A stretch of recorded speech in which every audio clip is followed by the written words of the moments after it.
Hey y'all. So we've got some awesome stuff going on collectively. So I am going to segue into a different type of announcement video, informational video. So, hi everyone. It's Heather here with Underwater Panther. If you're new here, the work I do sits at the intersection of astro-psychology, systems thinking, nervous system regulation, and symbolic literacy. I'm not here to tell you what to believe, and I'm not here to sensationalize events. I'm here to help people understand how reality actually works across layers: physical, psychological, and collective, and how those layers interact under pressure. Hello, Aquarian INTJ Mercury, 11th house. Here I am. Aquarius energy, quirky. All right, so right now, Earth is experiencing a strong geomagnetic storm caused by solar activity. That's not a metaphor and it's not speculation. It's measurable physics. Satellites, observatories, and space weather agencies are tracking it in real time. But this video isn't about fear, predictions, or something bad is coming. It's about orientation. We don't exist separately from the sun, the earth, or the larger solar system. Human nervous systems, technologies, and cultures evolve inside these rhythms. So, when solar energy interacts strongly with Earth's magnetic field, it gives us a rare opportunity to watch how systems behave under stress, not just in space, but in bodies, minds, and society. What I do on this channel is translate moments like this into coherent understanding. What's happening physically, how regulation works biologically. Yes, Virgo, I can't remember your exact name. Virgo commented on one of my videos about biology being reality. And I said, yes, biology is reality, but so are systems. It was pretty hysterical. I love you, Virgo. Capricorns have the top dry sense of humor, and then Virgo as well. Top two dry senses of humor. I am a Capricorn stellium, my friend. I get you. I love you. Virgos, they can kind of have a hard rap. I stand up for y'all all the time. FYI. I love ya. So, why certain people feel it more than others, and how the same structural principles show up in leadership, morality, and collective collapse. This isn't astrology as fate, and it isn't science stripped of meaning. It's integration, structure with context. My brother is a Virgo. I work with men and women Virgos. Like, I'm still laughing about that comment. I freaking love you. I just want you to know that. So today we are going to look at what's happening with the sun and earth right now, why it matters without being dangerous, and why this moment mirrors a much larger question we're facing as a culture. Can we build systems, internal and external, that regulate under pressure instead of fragmenting? So let's get into it. When the sun speaks, Earth, the magnetosphere, and the maturation of human awareness. All right, so opening here, we live inside a system. One of the most destabilizing ideas for modern humans is also one of the most stabilizing once it's truly understood. We do not live on Earth, we live inside a planetary system. Earth is not a static rock floating in empty space. It is a dynamic, electrically active body embedded in a constant exchange of energy with the sun. That exchange is not rare, symbolic, or mystical. It is the background condition of life on this planet. Right now, Earth is experiencing a severe geomagnetic storm caused by a fast, Earth directed coronal mass ejection from the sun. This is not belief based, it is measured, timed, tracked, and independently confirmed by space weather agencies around the world. What makes moments like this important is not that they are dangerous. They usually are not, but that they interrupt the illusion of separation. They remind us that human nervous systems, technological systems, and collective behavior evolved inside a solar environment, not outside of it. If we're going to talk about maturity, psychological, moral, or collective, we have to start here. So the sun as a variable, not a symbol. It's freezing in here. I apologize. My fingers like literally frozen right now. I need some heat. So the sun is okay, so culturally the sun is often treated as metaphor. Vitality, consciousness, divinity, and ego. But biologically and physically, the sun is something far more precise. The sun is a variable energy source. It does not emit energy at a perfectly constant rate. It releases bursts of electromagnetic radiation, plasma, and magnetic fields. These releases follow cycles, some short, some long, and Earth has evolved inside those cycles for billions of years. So we currently are in solar cycle 25, I believe, and it is at its strongest point. So the sun is a variable energy source. It does not emit energy at a perfectly constant rate. It releases bursts of electromagnetic radiation, plasma, and magnetic fields. These releases follow cycles, some short, some long, and Earth has evolved inside those cycles for billions of years. If I repeated myself, which I did, I apologize. I'm getting all excited and it's freaking freezing. A coronal mass, and I'm trying to get this done before the aurora. We may have another aurora here in Indiana. It would be the second time, I think, this year. Was the other one in December or January? I think it was January, but very close together. It's very freaking excited. I am ecstatic and I'm trying not to rush too fast, but I definitely am going to go look outside after this. So, a coronal mass injection is not a warning or a message. It is the sun releasing stored magnetic energy. The same way tectonic plates release stress during earthquakes. Energy accumulates, energy discharges. That's how systems remain functional over time. What matters is how fast, how dense, and how aligned that energy is when it reaches Earth.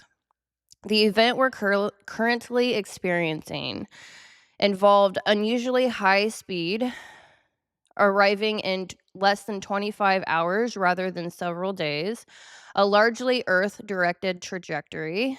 So the sunspots are facing the Earth. A largely Earth-directed trajectory. So that's important. A magnetic orientation that allowed efficient coupling with Earth's magnetic field.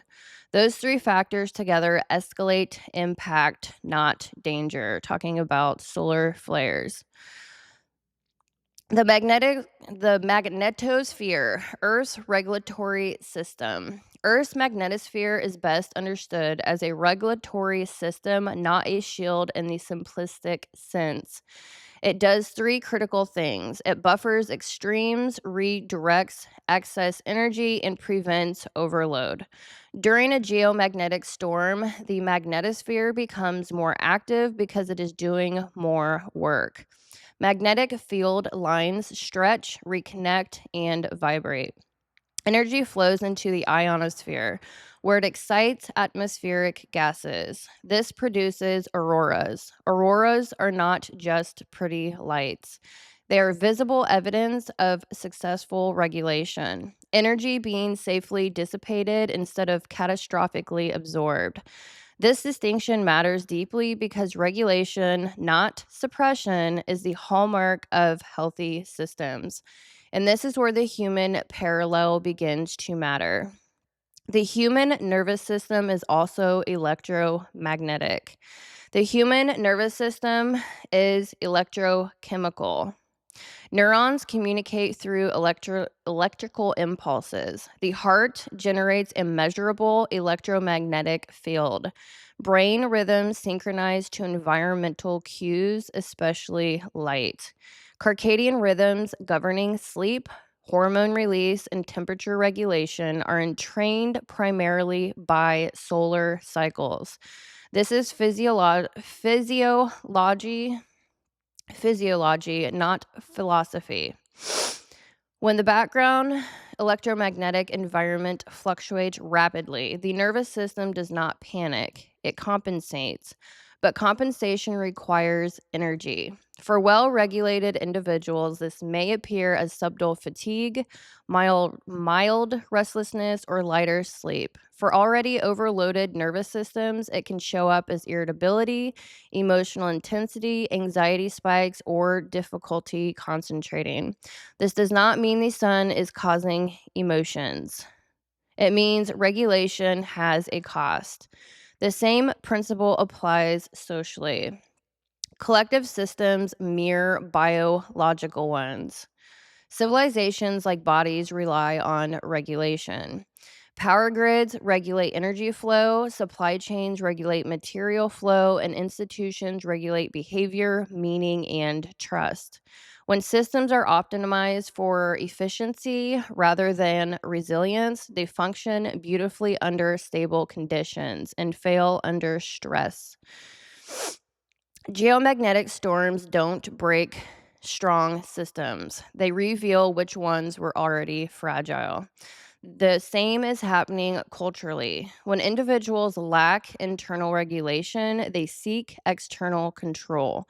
When societies lose shared reality, they substitute ideology. When meaning collapses, people cling to identity. That is not a moral failure, it is a regulatory failure.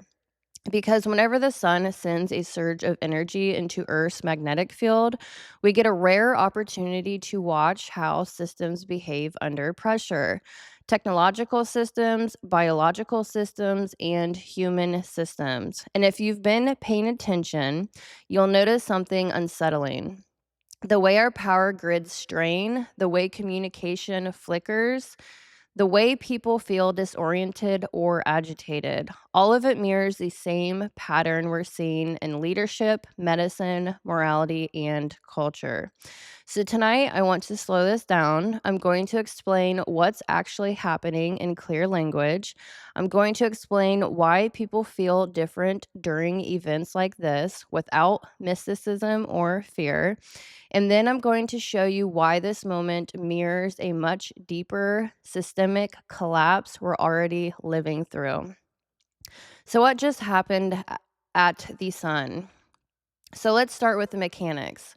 Over the last day, the sun released strong solar flares, including high energy events, followed by a coronal mass injection, or CME. A CME is not light, it's not heat. It's a massive cloud of charged plasma, electrons and protons, embedded with magnetic fields launched outward from the sun. Most coronal mass injections take 2 to 4 days to travel the distance between the sun and the earth. This one arrived in about 25 hours. That tells us something important immediately. This was a fast, dense, and magnetically strong event. When the plasma slammed into Earth's magnetosphere, the invisible magnetic shield that protects our planet, it compressed it violently. Earth's magnetic field didn't break, but it rang like a struck bell. That ringing is what you're seeing reflected in the data. Rapid magnetometer fluctuations, elevated solar wind speeds exceeding 1,000 km per second, interplanetary magnetic field strength reaching unusually high levels. A G4 level geomagnetic storm categorized as severe. None of this is apocalyptic, but it is significant. What the alert actually means. So let's decode the warnings calmly because this is where confusion usually sets in. A G4 geomagnetic storm is the second highest category on the scale. It means Earth's magnetic environment is under substantial stress. Effects can include power grid fluctuations, satellite drag, navigation errors, and expanded aurora visibility. I'm already directionally challenged, so Yeah, I get it. That's why auroras, normally confined to polar regions, are visible much farther south than usual. The charged particles are being guided deeper into Earth's magnetosphere along magnetic field lines. Earth's atmosphere along magnetic field lines. You may also see alerts about solar radiation storms labeled S3 or S4. These primarily affect astronauts, satellites, and high altitude flights near the poles. They do not mean you're being irradiated on the Earth, on the ground. Earth's atmosphere is an excellent shield. What they do mean is that systems operating at the edge of our atmosphere are being pushed hard. And when systems are pushed hard, weaknesses show up. Why people feel off during events like this. Now, let's talk about the human experience carefully and responsibly. The human nervous system is electrochemical. Your brain communicates through electrical impulses. Your heart rhythm, sleep cycles, and hormonal regulation are sensitive to environmental stability. During strong geomagnetic disturbances, research consistently shows correlations, not causation, but correlation with disrupted sleep, headaches, irritability, anxiety spikes, difficulty focusing, and emotional volatility. This does not mean the sun is doing something to you. It means regulatory systems work harder when background conditions fluctuate rapidly. Here's the key distinction that matters: people with strong internal regulation adapt better. People who rely heavily on external regulation struggle more. This applies to bodies, minds, and societies. It's not mystical, it's systems biology, Mrs. Virgo. The mirror systems under pressure. Here's where this becomes much bigger than space weather. A geomagnetic storm does not cause collapse, it reveals fragility. And we are living in an era of fragile systems. Our power grids are centralized and optimized for efficiency, not resilience. Our communication systems depend on satellites with little redundancy. Our institutions prioritize image, speed, and compliance over wisdom and accountability. And when pressure hits, whether from the sun or from social stress, those weaknesses become visible. The same thing is happening in leadership structures, medical systems, moral frameworks, and gender and polarity dynamics. We see authority without responsibility. We see care without boundaries. We see rules without conscience. And we see emotions weaponized without containment. This is not a moral failure, it is a structural one. All right, so this is not a sign of doom. This is not a warning of catastrophe. This is a diagnostic moment. The sun is doing what the sun does. Earth is responding the way Earth responds. The real question is, are our systems built with enough integrity to adapt, or do they fracture under stress? Strong systems flex, weak systems collapse. Integrated systems respond intelligently. And that applies to bodies, minds, relationships, institutions, and civilizations. So if you feel a little off tonight, slow down, ground yourself, rest, observe. This isn't about fear, it's about capacity. And capacity is something we rebuild consciously. All right, so when the sky gets loud, it doesn't mean something is wrong. It means the system is being tested, and tests reveal truth. All right, so if you do take something away from this, maturity, individual or collective, is not about certainty, dominance, or control. So the new age problem: escape versus integration. One of the most important distinctions to make right now is between transcendence and disassociation. Much of what gets labeled new age spiritually bypasses Earth rather than reconnecting with it. It frames awareness as escape from the body, from biology, from limits, from consequences. But awareness that cannot integrate reality is not maturity. It is fragmentation. I need to take a quick drink. Constantly battling this coldness and a space heater. Kills the throat. All right, so true integration does not deny the sun's power or Earth's limits. It understands them and adapts accordingly. This is why work like Stephen Burns is so important right now. Holler out, a huge holler to Stephen Burns. I am so freaking happy and excited to see someone bringing the information of how important the earth is and connecting that to the sun and ourselves. And I definitely see what you're doing, man. I deeply, deeply, deeply appreciate what you're doing from the heart and soul. From the heart and soul, man. All right, so he consistently re-anchors awareness into objective reality, not to strip meaning away, but to stabilize it. You cannot build consciousness on denial of the physical world. You can only build it on relationship with it. All right, so why Stephen Burns' work matters and why this moment requires integrated fire. What Stephen Burns is actually doing. He is a geophysicist. Certainly check out his YouTube. There are very few voices right now willing to stand in reality without weaponizing it. That sentence alone explains why Stephen Burns matters. Stephen's work is not about winning arguments, defeating opponents, or establishing ideological dominance. It is about something much rarer and much more difficult. Reestablishing orientation to objective reality without collapsing into cruelty, nihilism, or authoritarianism. This is an extraordinary narrow path. Most people who talk about truth use it as a blunt instrument.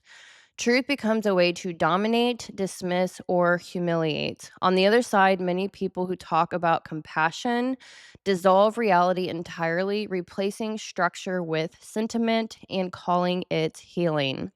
Stephen refuses both traps. What he consistently points to, sometimes explicitly, sometimes implicitly, is that healing, morality, and community are impossible without shared reference points, not shared beliefs, shared orientation.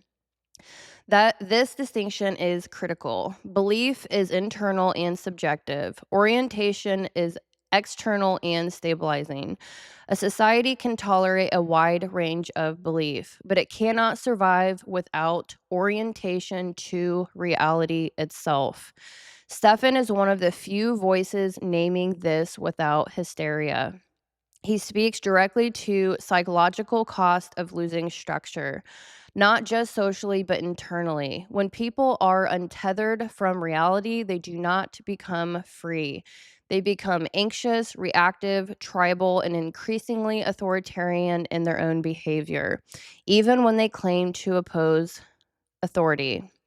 This is where his work quietly dismantles a huge cultural lie that abandoning structure leads to liberation. In reality, abandoning structure leads to fragmentation. What Stephen does exceptionally, sorry, geez, tripping. What Stephen does exceptionally well is articulate how the loss of structure masquerades as moral progression, when in fact it produces moral immaturity. People become unable to tolerate disagreement, incapable of perspective taking, and increasingly reliant on external validation to stabilize their identity. That is not growth, that is regression. And he says this without contempt. So I sent him a super chat, I don't remember, a month or two ago. And he had mentioned that he is a Leo. He has several Leo placements. And then he ended up I don't know. He kind of like hinted, it's funny when he is in live mode because he kind of when he's answering chats, it's kind of like I just realized how, like, insane my screen was. I don't know, he can dance and try to be more concrete, and he just goes both ways. It's really hysterical. But he hinted at his birth chart, and I could not find that information online, obviously. I am one of those people. I don't look into many people, but there are certain ones that I would love to go over the birth chart, and he mentioned he had several Leo placements, which does not freaking surprise me at all. He talks about solar sun flares, he talks about the sun, he's talking about Earth, and I'm like, "Duh, of course." Leos are very good educators. They're very warm, they're vibrant, they're all about morale. And so I love seeing a mature Leo. My grandmother, she's a Leo. I was raised by Leo energy, and I absolutely adore mature Leo energy. So, mature Leo energy, fire that holds, not fire that performs. So this section is certainly dedicated to Stefan Burns. I could not find your birth chart, but this section is for you. So, this is where it's important to name something archetypically. Stefan embodies mature Leo energy, and that distinction matters because immature Leo is everywhere right now. I would know I attract Leo energy, normally Leo risings and Leo midheavens, and I have finally figured out why, but just shout out to mature Leos. So, Stefan embodies mature Leo energy. And that distinction matters because immature Leo is everywhere right now. Loud, performative, reactive, addicted to attention, validation, and dominance. Mature Leo is the opposite. Shout out to Leo and the sun. Mature Leo does not need to be seen constantly. It does not posture, it does not inflate, it does not turn truth into theater.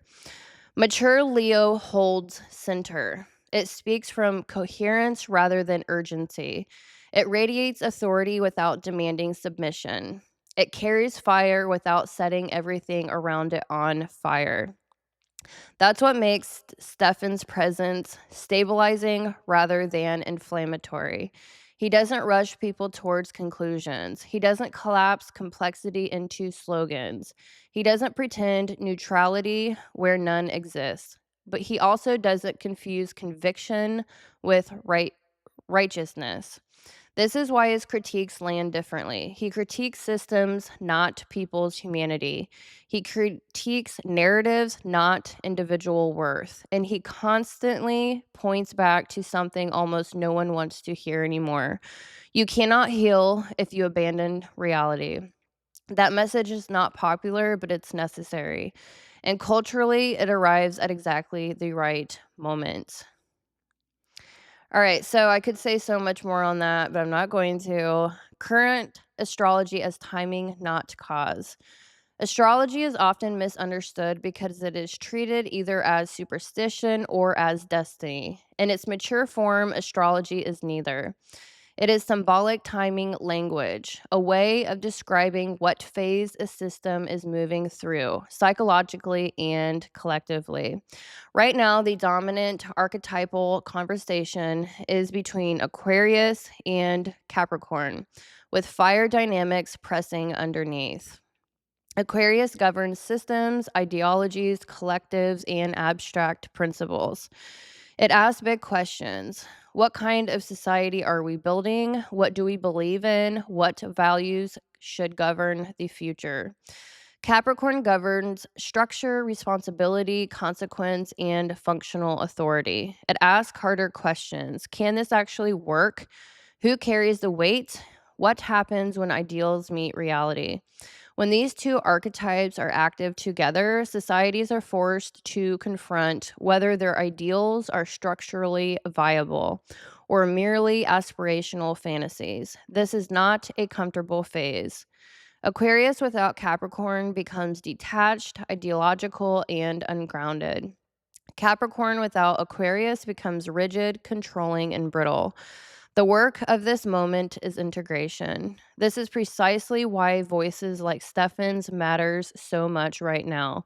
He is not rejecting collective ideals. He is asking whether they are grounded in reality. He is not dismissing compassion. He is asking whether compassion without structure actually helps anyone. This is the higher octave of the Aquarius Capricorn tension. How do we build systems that are humane and real? Add fire into this mix, particularly Leo fire, and the question becomes personal as well as collective.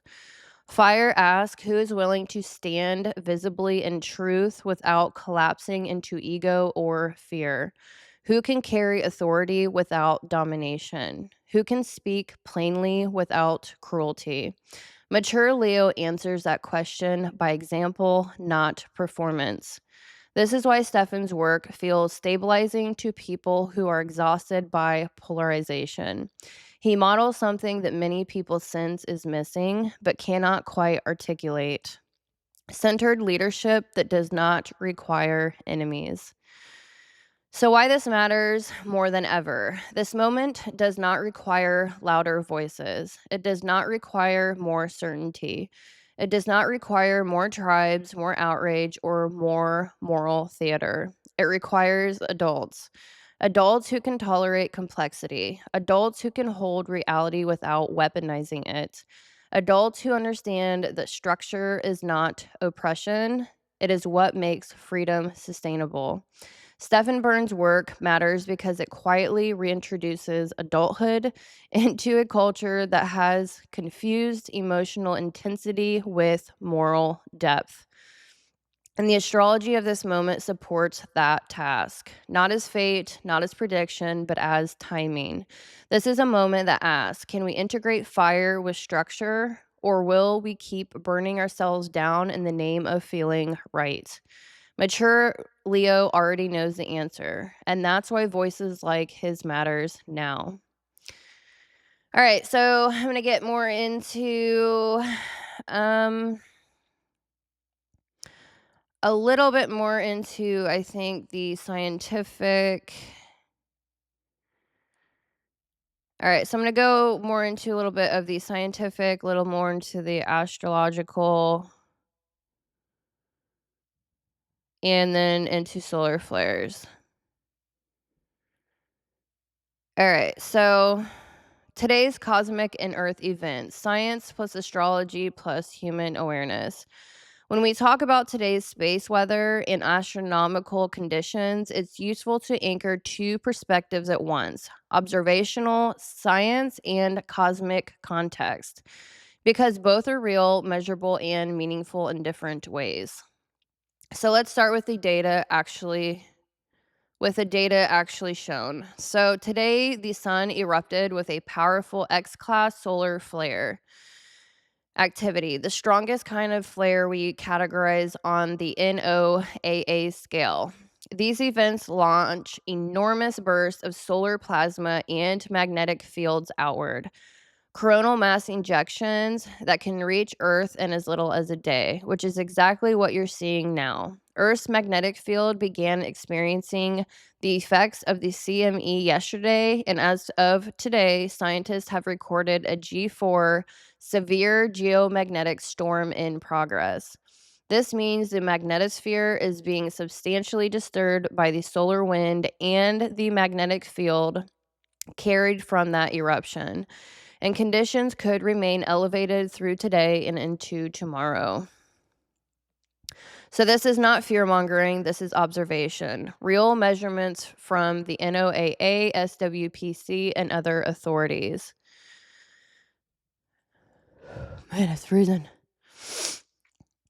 All right, so severe geomagnetic storms don't hurt people directly. Earth's atmosphere blocks harmful radiation, and most biological processes are protected.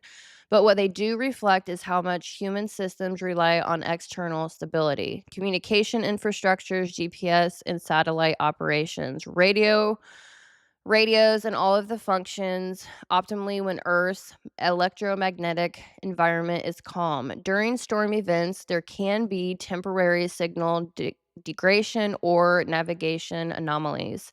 One of the most visually striking effects of a strong geomagnetic storm is the aurora, which I am flying out of here as soon as I'm done with this video to go look.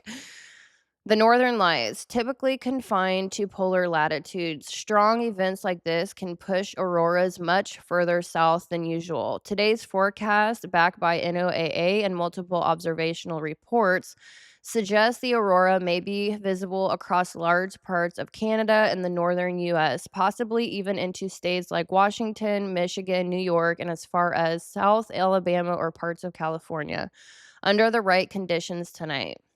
So if you're one of those regions and the sky clears between 10 p.m. and 4 a.m. local time, facing north with low light pollution, it can give you a chance to see real physical evidence of solar terrestrial interaction.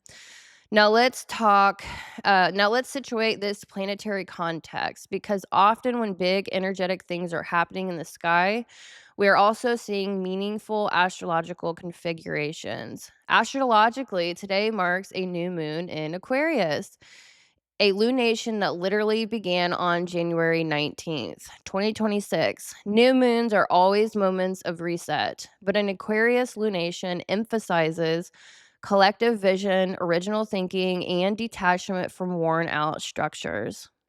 The moon joins or closely bridges with the sun in Aquarius, symbolically opening a window for new perspectives and mental resets. At the same time, planetary emphasis data from Vedic and Western sources show that several inner planets, Sun, Mercury, Venus, and even Mars, were clustered in Capricorn the day of the lunation, tying Earth anchored intent to disciplined, pragmatic energy. Jupiter was positioned in Gemini, encouraging breadth of thought, while Saturn moved through Pisces, inviting depth of intuition grounded in reality. This means, in symbolic language, we have a grounded idea energy, Aquarius Capricorn, seeking structure in reality, not fantasy. It's the classic meeting point between thought and consequence. Exactly the place where nervous system regulation and collective awareness can integrate rather than fragment. So, speaking of the Earth, today there was also a small earthquake reported in California, multiple earthquakes actually, easily verifiable via the U.S. Geological Survey or live quake apps. Earthquakes don't have a casual connection with solar storms. Seismic processes involve plate tectonics deep inside the planet. But when you see multiple systems activate simultaneously, Earth's magnetosphere, atmospheric energy, planetary alignments, and even tectonic activity, people intuitively registered as a pattern of connectivity. So, Stephen Burns has really, I don't know how he's done it, but he has really done a lot of work figuring out potential earthquakes, and that is quite amazing. I'm not sure exactly how he's done it, but that's a thing. Check into that. So here's where the deeper integration comes in. Your nervous system is not separate from physical environment. It evolved in these rhythms: light cycles, geomagnetic fluctuations, seasonal change, and temperature all contribute to how we regulate mood, sleep, attention, and stress. When the environment is highly variable, regulation demands more internal energy. That's why some people might feel off, unfocused, or emotionally layered during significant space weather events. Excuse me. All right, so let's pull this all together. Earth is experiencing a severe geomagnetic storm right now, physically measurable and scientifically documented. That storm can produce auroral displays across much of the United States and beyond under the right night conditions. Astrological alignments today: new moon, Aquarius emphasis, inner planet clustering, correlate with a theme of mental reset and systemic reorientation. Biological systems, including human nervous systems, are sensitive to environmental regulation, not mystical causation, and they reflect background change in measurable ways. And when multiple systems show variability simultaneously, space weather, planetary position, Earth activity, it invites a deeper conversation about integration, awareness, and embodied reality. So, why these solar flares matter more: speed, direction, and magnetic alignment. So, not all solar flares are or coronal mass injections are equal. This is a critical point that often gets lost because headlines tend to collapse everything into solar storm language without explaining why certain events escalate impact while others barely register. There are three primary factors that determine whether a solar event meaningfully affects Earth. So I did mention this a little bit, but I'm going to go more in depth. Speed, direction, and magnetic orientation. When all three align, the effect is amplified, not catastrophically, not in a catastrophe way, but measurably. Tripping. Speed, number one, I'm not actually. And then I say speed. Definitely not ever. Number one, speed. Why fast CMEs hit harder? Most coronal mass injections take 2 to 4 days. Like I said, this one took 25 hours. Speed matters because Earth's magnetosphere is adaptive. It can gradually absorb or deflect incoming solar energy when given time. But when a CME arrives rapidly, the system has less time to stabilize. Think of it like ocean waves. A slow tide rise is manageable. A fast moving surge carries force. High speed CMEs compress Earth's magnetic field more aggressively, increasing the likelihood of geomagnetic storms. Number two, direction. Oh, yeah, I gotta adjust. Number two, direction, Earth directed versus glancing blows. Many solar eruptions look dramatic but barely affect us because they are not Earth directed. The most impactful events occur when the CME is launched head on rather than at an angle. A direct hit means Earth receives the full breadth of the plasma cloud inside of a peripheral edge. This is one reason space weather agencies emphasize trajectories so heavily. A powerful eruption that misses Earth does little. A moderate eruption aimed directly at Earth can do more. Direction is not symbolic, it is geometric. Number three, magnetic orientation, the quiet deciding factor. This is the least talked about, but arguably the most important variable. A CME carries its own magnetic field. If that magnetic field is oriented southward, opposite to Earth's northward facing magnetic field, interaction becomes much stronger. This alignment allows solar energy to couple more efficiently with Earth's magnetosphere, transferring energy inward rather than being deflected outward. When this happens, geomagnetic entices rise, auroras intensify and move southward, electrical currents increase in the upper atmosphere, and technological systems experience stress. This is why two storms of similar size can have very different outcomes. Why this escalates impact without creating danger. It's important to say this clearly. Escalation does not equal catastrophe. Earth has endured solar activity far stronger than what we are seeing now. Life evolved under these conditions. The concern is not biological survival, it is a system sensitivity. Modern civilizations run on satellites, power grids, synchronized timing systems, and digital communication networks.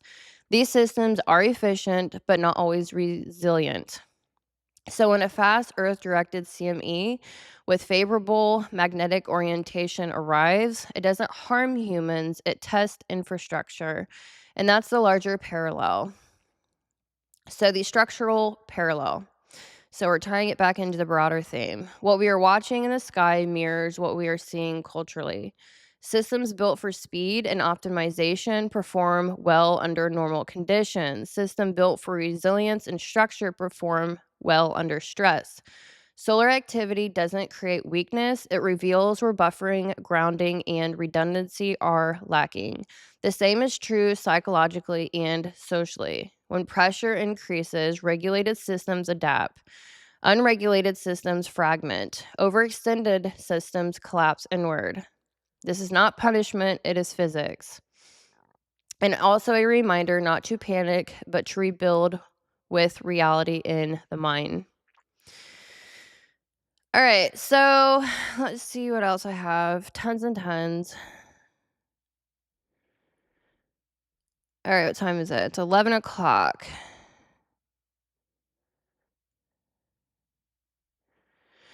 All right, so I'm going to close this and run outside and see if I can see the aurora because I'm extremely excited. I'm so excited. I literally adopted a little tiny kitten, and she is absolutely beautiful. She certainly is a freaking Libra. I found her outside in town, driving down the road, her poor little face. She was crying, and I just had to pick her up. And I waited a few weeks to see what her personality was like, and we ended up calling her Aurora.